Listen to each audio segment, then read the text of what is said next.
No one can make an intelligent decision without being properly informed. This is why this world wants to control the media. This is why media hype can take you up, take you down. So you don't know anymore who's really good, because the media can make a wicked man look good and make a good man look evil. That is why. I can't quit. I'm like Saddam, keeping my eye on Clinton, watching each movie he makes, cause every slither he takes sort of reminds. Assalamu alaikum. You are watching a special edition of the Final Call News Hour. I am your host, Herman Muhammad. The Final Call News Hour is the partner of the Final Call newspaper, which you can visit online at www.finalcall.com. The Final Call newspaper is, in fact, the most widely circulated, black-owned and operated publication, not only in this country but in the world, and also serves as the communications organ for the Nation of Islam. Again, I'm your man, Herman Muhammad, and we're going to be coming this issue out of, or this afternoon, out of issue volume number 33, issue number 5, which reads, An Economic Plan for Black America, help build Black America's Economic United Front, give 35 cents a week to help purchase farmland and plant the seeds for a future industry.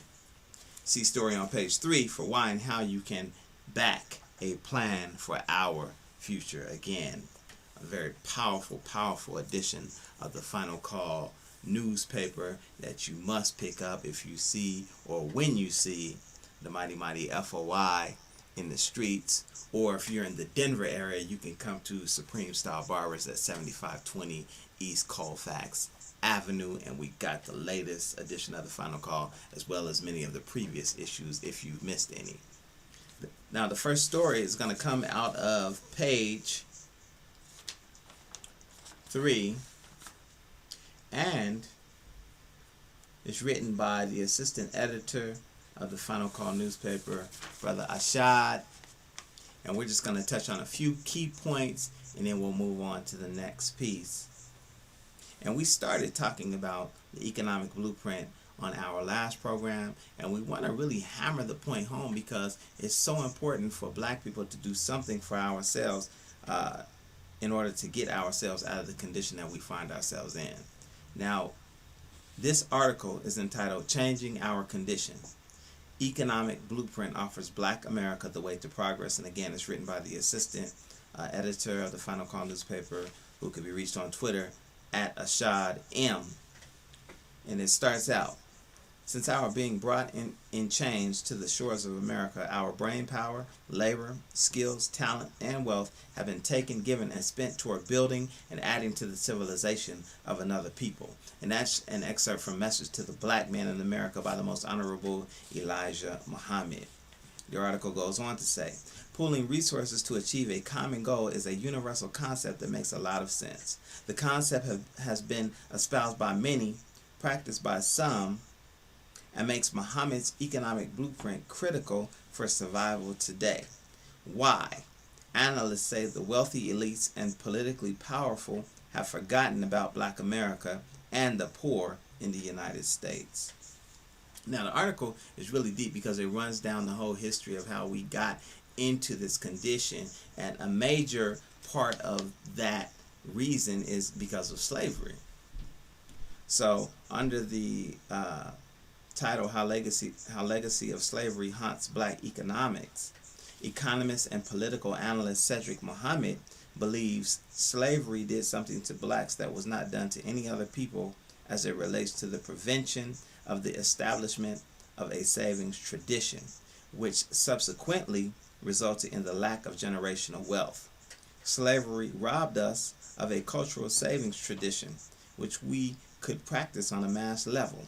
You will find the GAE, which is spelled GAE, executed among the Koreans, Susu among West Africans, partners among Jamaicans, Ikub among Ethiopians and Eritreans, Hui, which is spelled Hui, among the Chinese, and Kinjinkai in Japanese culture, all of which channel pools of savings into essential economic activities like investment and charity, said Mr. Muhammad.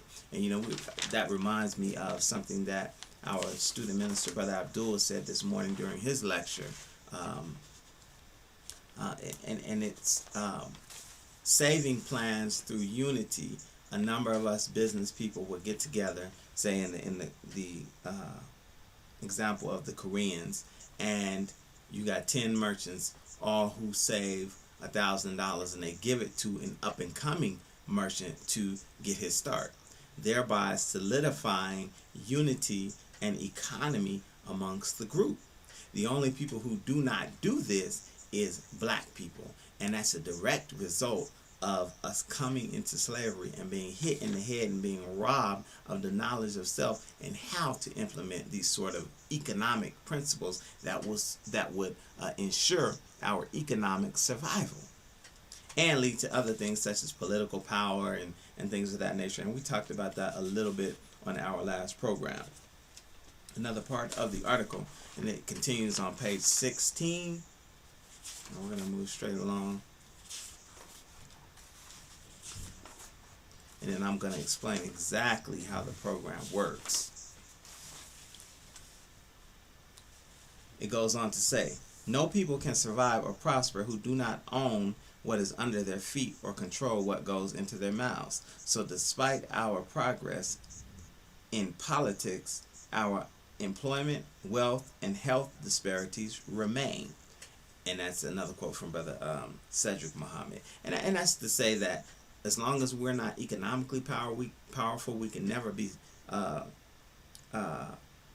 politically powerful. We can never have proper health care because we don't have any ground on which to stand. Another aspect of the program, and we'll go into this in just a minute, is what we plan on doing with the monies that come in, and that deals with purchasing land so that we can feed our own people from the land that we purchase. The Honorable Minister Louis Farrakhan said that we need at least 100 million acres to start to help feed the 46 million black people and oppressed people that we have in this country. But so let me go on to explain what we're asking of people. And the program is very, very simple. It's called, let me give you the site, because we want you to go to the economic blueprint.org. And this is the site right here. And you could donate right now as we speak. Go online, grab your smartphone, grab your iPad, grab your computer, whatever it is that you need to do to make this happen. But go to www.economicblueprint.org. And it takes you right to a PayPal where you put in your credit card number and you could donate as much as you want. What we're asking, and this is very simple, what we're asking is for everyone to give a nickel a day. We want you out there in Facebook land, Twitter land, YouTube land, anyone who hears our voice, whether it be on the Final Call News Hour, whether it be on our Sunday webcast that the Nation of Islam puts on every Sunday, whether it be anybody who's promoting this endeavor that is being launched by the Nation of Islam under the direction of the Honorable Minister Louis Farrakhan, to simply give a nickel a day. Show you exactly how it works. 5 cents a day. And what we're doing is we're asking 16 million of our working class people. And we know and understand that there are way more than 16 million black people in the United States of America. As a matter of fact, it's estimated that there are at least 46 million people, black people here in the hills of North America. But again, we know and understand that black people being the last hired and the first fired, we're simply going after the working class. So, say 16 million people were to deposit that nickel a day, and what that works out to be is 35 cents a week. It works out to be $1.40 a month. It works out to be $18.20 a year. So if 16 million of us did that nickel a day, at the end of 1 year, ladies and gentlemen, brothers and sisters, we would have a whopping $291 million to go after some land that we could call our own. Now, isn't that a beautiful plan? And it's so profound in its simplicity because it doesn't hurt anyone. I got a question for you, and then we're going to move on. How much? Or let's just say you go to the store, and we won't take a nickel because we know you can't buy nothing with a nickel. We won't even take the 35 cents a week because we know you can't buy anything with that. But let's use that $1.40, which is a month worth of donation towards this cause. If you were to go to 7-Eleven or Conoco or any convenience store or Ralph's or Walgreens or any drugstore or grocery store, what could you purchase with that $1.40?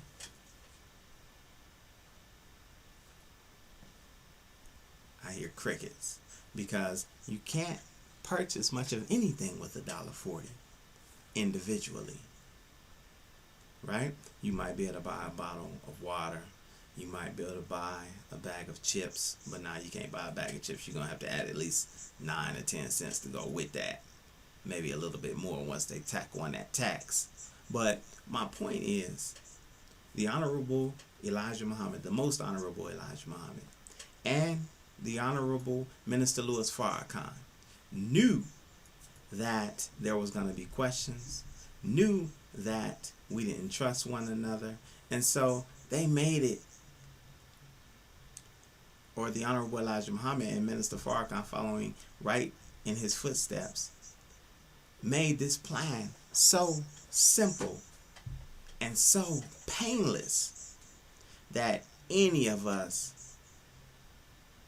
could donate and not miss it.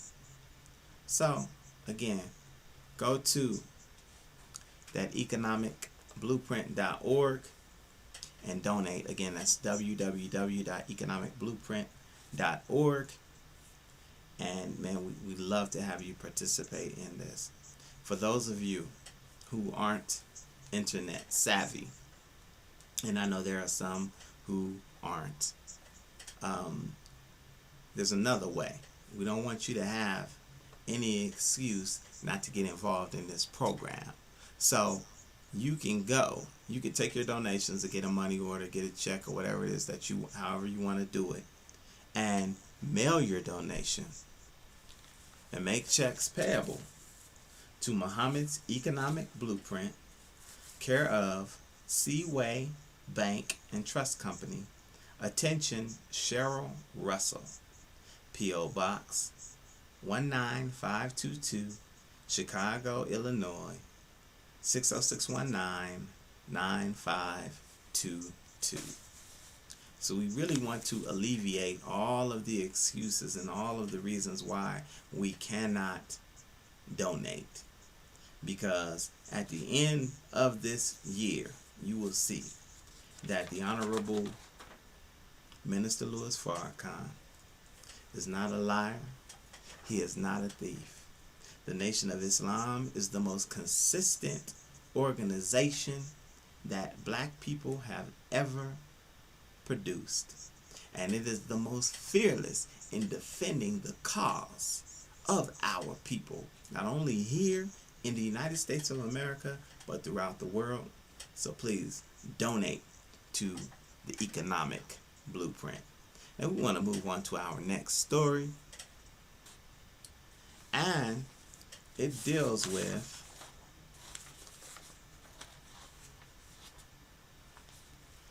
brother who was recently convicted of, you know, in my view, some unscrupulous things, and in the city of Detroit, which is the city, by the way, that our next Savior's Day will be held. It's the city in which the Nation of Islam was born out of, a spot called Black Bottom, Detroit. But it deals with our brother Kwame Kilpatrick. And the story appears on page 7 in this issue of the Final Call. And it reads, "Who sank Detroit? The hip-hop mayor or Wall Street?" And it's written by a brother named Glenn Ford. And he is the executive editor of the Black Agenda Report. And he can be contacted at glenn.ford@blackagendareport.com. And so let me read this first paragraph, which will take us right into what it is that we want to talk about in regards to Brother Kwame Kilpatrick. Kwame Kilpatrick, Detroit's former hip-hop mayor, emerged from behind bars just long enough to be re-embedded in the public mind as the burly 6'4" personification of all that is wrong with urban, i.e. black America. The judge sentenced him to 28 years on 24 counts of racketeering, extortion, bribery, and fraud that may have cost the city some tens of millions of dollars during his 8 years in office. Yet the mega swindle of his career, the $1.4 billion derivatives deal that could cost Detroit twice that much over the next 2 decades and represents 1/5 of the city's total obligations to creditors, appears nowhere in the indictment or sentencing. Now, if you're familiar with this story, and you probably aren't familiar with the story because, you know, as far as the mainstream media, the story of Kwame Kilpatrick is really about a story of a black man coming into power who ultimately ended up being corrupt. And I have to say, I remember the stories, and of course I read the Final Call, and so I'm a little bit more akin to what really was going on, based upon coverage from the Final Call and outlets like it, as opposed to the mainstream media, which gave a totally different depiction of what really was going on in Detroit and what really was going on with Kwame Kilpatrick. Now, what brother alleges in this report is that Kwame really was convicted of really stealing next to nothing. And I have to say, I was watching Celebrity Crime Files, and they did the story of Kwame Kilpatrick. And again, it was this whole, he was wearing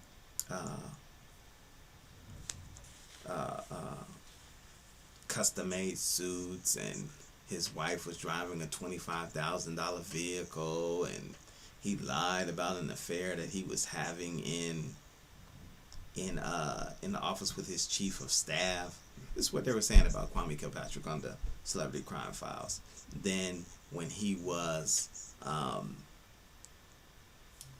ousted out of office and told to pay restitution, he paid. He was in Dallas living in a 5,000 square foot home and only paid $6 restitution per month. And it's like, okay, I get it.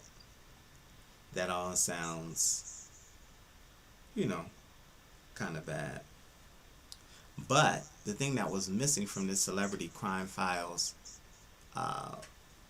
report, as well as the stories of what Kwame was doing in office that was so bad, that constituted, how do we say, racketeering, extortion, bribery, and fraud. It amounted to something like $250,000. Now, that may seem like a lot of money to you or me or others who aren't accustomed to having money. But when you talk about cities, cities deal with hundreds of millions of dollars, depending on the size of the city. Sometimes into the billions. So $250,000 was a drop in the bucket. They were saying he wears custom-made suits. And all of these things that they were saying about brother were misleading, because of course he's going to wear a custom-made suit. Like the article states, he's 6'4". You got to get you can't find a good suit off the rack when you're 6'4" and, close to 300 pounds. But this is the type of thing that they use to destroy young, black, up-and-coming politicians who are expressing some sort of consciousness. That's the key. But this person, brother Glenn Ford, Black Agenda Report, alleges that what Kwame did was a drop in a bucket compared to what Wall Street did.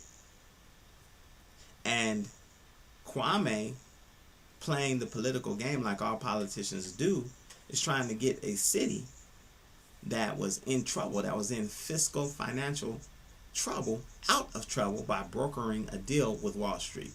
And that was the real crime. However, he didn't get convicted of that because Wall Street people don't get convicted of these crimes. He continues to write, Mr. Kilpatrick's greatest crime against the people of Detroit was committed in league with, or rather under the detailed and exquisite direction of, Wall Street, and was therefore not deemed to be a crime at all, but the resulting insolvency of a major city requires a black villain, a wanted poster child, if you will. Mr. Kilpatrick fits the bill, the self-made stereotype of black political venality, perfectly crafted for white supremacist consumption. And we can go on and on about stories about black men who have been in politics who got caught up over a little pittance of money. Who comes to mind right now, and I don't have an image of brother, is Jesse Jackson Jr., another brilliant up-and-coming black politician whose mindset didn't really go along with the status quo. And that's what we could definitely say about Kwame Kilpatrick. And so he ends up getting, Jesse Jackson got time, him and his wife. But Kwame Kilpatrick got 28 years. And let's just think about that for a minute, man. There's people who commit murder who don't get 28 years. But again, it's that whole injustice piece that goes along with being black in America and really a black male in America. And you can't get away from it. The article goes on about this Wall Street conspiracy. Derivatives, which is one of the deals that Kwame brokered, which will end up making these Wall Street bankers millions and possibly billions once they liquidate Detroit's assets. Derivatives are creatures of Wall Street, designed by the bankers that market them for sale to other bankers or to whatever non-banking fools that can be lured into the instrument's deadly coils where the victims marinate. The lords of capital are preparing for a feast such as the nation has never seen, but the feeding frenzy cannot begin in earnest until supporting political narrative is firmly in place. In other words, Kwame being locked up. This being America, the justification is ready-made. The irresponsible, profligate, corruption-prone blacks with their ghetto pathologies are the problem. And so it goes on to talk about these lawyers who brokered this deal, who are defending it, and who will ride off into the sunset with millions of dollars. One of which, it names him, and I'm going to name him. A specially selected Negro corporate lawyer, Kevin Orr, that's ORR, who craves the good life as much as Kwame Kilpatrick and lives in a $5,100 a month penthouse, a gift he claims of a rich admirer, will submit to a bankruptcy judge a proposal to restructure Detroit's debt. The $350 million scheme, financed by Britain's giant Barclays Bank, will pay off the Wall Street banks that ensnared a very willing Mr. Kilpatrick and other Detroit leaders in a web of derivatives and loans. With the original corporate conspirators now made whole, the Brits would then move to the head of the line, as People's lawyer Tom Stevens explains, as Detroit's super priority creditor. Meaning, Barclays gets paid first when the city's assets are liquidated or otherwise dispensed. This is the real crime against the people, and only the people can stop it. But the people will only be able to stop it if we wake up and we learn about what's really going on through publications such as the Final Call newspaper. So again, pick your Final Call newspaper up and know that it's where it's at. Now we're running up on time. I don't want to take too much of your time, but it's a very power-packed show. But just with regard to what they say about our young politicians, man, there's always a story behind the story. Don't ever believe what you hear in the media. Come to sources like the Final Call newspaper and the Final Call News Hour to find out what's really going on. Now, this last piece has to deal with the editorial, or really a review, by our brother, who's the editor-in-chief of the Final Call newspaper, Brother Richard B. Muhammad, and it talks about the movie 12 Years a Slave. Now, I went and seen 12 Years a Slave this weekend, and I have to say, it was a very, very powerful movie. And 12 Years a Slave tells the story of Solomon Northrop, a free black man kidnapped and forced into bondage in the 1840s. And it was about 1841 where the brother was straight up kidnapped and sold into slavery and spent 12 years in servitude slavery. Ridiculous. And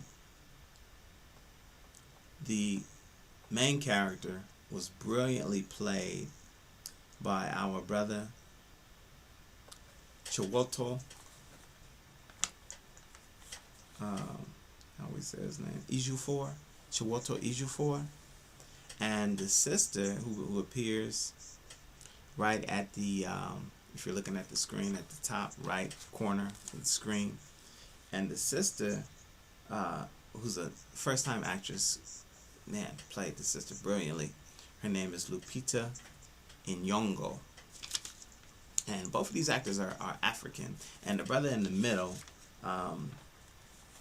his name is Steve McQueen, a brother from the West Indies who directed this movie. And then you have Brad Pitt, of course, and Michael Fassbender, who's in the bottom right corner, who starred in the movie. It's a very, very powerful film. Very, very powerful film. I can't say that it was good because nothing that happened to our brother in the movie 12 Years a Slave was actually good. He went through pain and hell. Oh man, and it really touched my heart. it really, you know, it really tugged at my consciousness as a black man, and the sensitivity to what we actually went through as a people, and making me to realize and be conscious that this was a story of one black man who was a slave for 12 years, when from 1555 to 1865, that's 310 years, there were hundreds of thousands of our people who had the exact same story, or a variation of that sort of story, a variation of, you know, that suffering and death, and never were free. And subsequent to that, Jim Crow and all of the suffering that our people have underwent, never to be repaired, except for when Allah came in the person of Master Farad Muhammad. But I want to focus on that time period and all of those people who suffered, and how it still is affecting us today. It still is affecting us today, to the point where we have to have an economic blueprint, because that sort of thinking was murdered in us, along with everything else that was killed through the evil of slavery. But all praise is due to Allah for the teachings of the Most Honorable Elijah Muhammad and his star student, the Honorable Minister Louis Farrakhan, for being here today and helping us to see the time and what must be done, and equipping us with tools like the Final Call newspaper to wake us up from our stupor. So go and see that movie. Like I said, it wasn't a good movie, but it was a well acted movie and a very powerful story that needs to be seen by all of our people.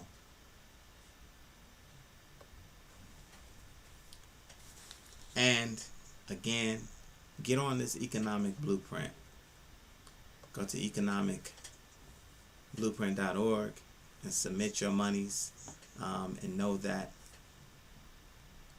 you're investing in your own future, your future, and your children's future. It's been great, y'all. It's been awesome. It's been awesome. Quick Final Call News Hour.